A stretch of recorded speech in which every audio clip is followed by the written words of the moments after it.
নমস্কার, কেমন আছেন সবাই? আমার চ্যানেলে আপনাদের সবাইকে স্বাগত। আজকে এসেছি একটি রাত্তিরের রেসিপি নিয়ে। তবে আজ প্রচণ্ড ঠান্ডা লেগেছে, শরীরটাও খুব একটা ভালো ছিল না। মনে হচ্ছিল কিছু একটু ঝাল ঝাল খাবার খাই। সেই মতো বরমশাইকে পাঠিয়েছিলাম বাজারে যে অল্প করে একটু মটনের চর্বি আর মেটে নিয়ে আসতে। তবে গিয়ে দেখেছ মানে অনেকটা রাত্তির হয়ে গিয়েছিল। তবে রাত্তিরে অতটা পাওয়া যায়নি, তাই অল্প একটু মেটে ছিল আর একটু মটন শুদ্ধ দিয়ে দিয়েছিল। তো সেই মতো রাত্রিরে নিয়ে চলে এসেছিলো, আর আমিও ওইদিকে ময়দা মেখে রেখে দিয়েছিলাম, যদি পাই তাহলে রান্নাটা করব। তা আমি আমার মতো একটু ঝালঝাল করে আজকে বসিয়েছিলাম, যার জন্য মটনটা ধুয়ে রেখে বাকি মশলাগুলো করে নিয়েছিলাম। নেওয়ার পর তেলে প্রথমে ছোটো ছোটো করে কেটে আলুটা ভেজে রেখেছি, আর গরম তেলের উপর শুকনো লঙ্কা, আমার ঘরে তেজপাতাটা শেষ হয়ে গেছিলো, জিরে, এলাচ, লবঙ্গ, দারচিনি ফোড়ন দিয়েছিলাম। দেওয়ার পর রসুনটা দিয়ে লাল করে ভেজে নিয়েছিলাম। তার মধ্যে দিয়েছিলাম পেঁয়াজ কুচি, পেঁয়াজ কুচিটা দিয়ে একটু লবণ দিয়েছিলাম। তারপরে সেটাকেও বেশ ভালো করে লাল করে ভেজে নিয়েছিলাম। ভেজে নেওয়ার পর তার মধ্যে দিয়েছিলাম কাশ্মীরি লঙ্কা গুঁড়ো শুদ্ধ, আর তারপরে বাকি মশলাগুলো দিয়েছিলাম। মশলার মধ্যে ছিল আদা, জিরে, লঙ্কা বাটা। এবার ওই মশলাটা দিয়ে বেশ ভালো করে কষিয়ে নেব।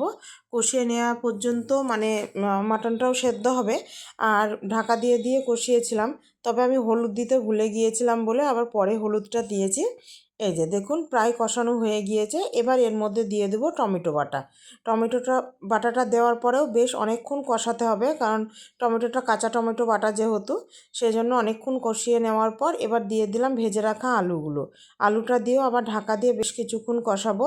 তা করতে আমাদের এদিকে মেটে আর মাটনের পিসগুলো সবই সেদ্ধ হয়ে গিয়েছে, কিন্তু আলুটা সেদ্ধ হয়নি বলে আর একটু কষিয়ে নিয়ে তারপরে একটু জল দেবো, কারণ গ্রেভি গ্রেভি টাইপের হবে তো, পরোটার সাথে খাবো, একটু গ্রেভি না হলে ভালো লাগবে না খেতে।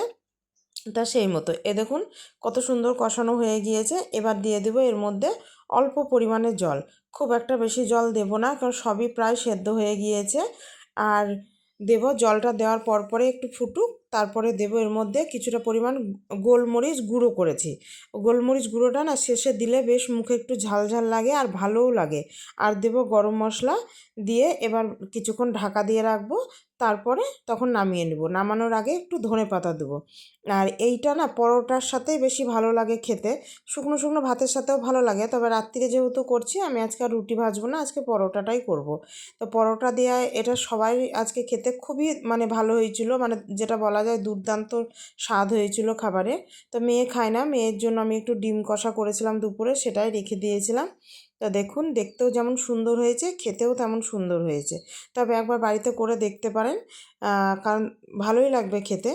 তাহলে আজ ভিডিওটি এখানেই শেষ করলাম। ভিডিওটি কেমন লাগলো জানাবেন। ভিডিওটি ভালো লাগলে একটা লাইক করে দিবেন, আর চ্যানেলটি সাবস্ক্রাইব করে দিন। আসবো আবার কোনো নতুন ভিডিও নিয়ে, ততক্ষণ সকলে ভালো থাকবেন, সুস্থ থাকবেন, সাবধানে থাকবেন।